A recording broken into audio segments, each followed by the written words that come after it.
সামরিক স্বৈরশাসনের ফলে বাংলাদেশ যখন অন্ধকার চোরাগলিতে হারিয়ে যায়, তখনই আলোর বর্তিকা হিসেবে জাতির পিতা বঙ্গবন্ধু কন্যায় বাঙালি জাতির জীবনে হাজির হন। তিনি বাংলাদেশ রাষ্ট্রকে জিয়া শুধুমাত্র রাষ্ট্রের নাম ব্যতীত প্রতিটি কর্মকাণ্ড তার পাকিস্তান নামে, তিনি একজন নামী মুক্তিযোদ্ধা ছিলেন।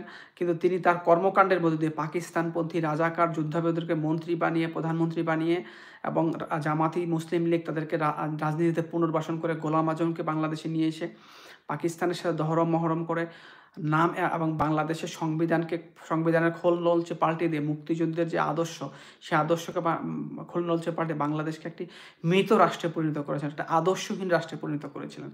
সেখান থেকে বাংলাদেশের মানুষের শুধু সেনাবাহিনীর মধ্যে খুন, গুম, ৪,৫০০ সেনাবাহিনীর, বিমান বাহিনীর অফিসার এবং সৈনিককে হত্যা করেছেন ক্ষমতায় টিকিয়ে রাখার জন্য। ১৯টা কূপ হয়েছে তার বিরুদ্ধে।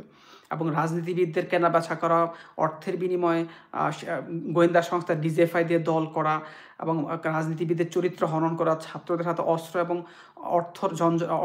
অস্ত্রের ঝনঝনানি এবং অর্থের লাইসেন্স তুলে দেওয়া, এই যে পুরো রাজনীতিকে কলুষিত করেছেন এবং সমাজকে কলুষিত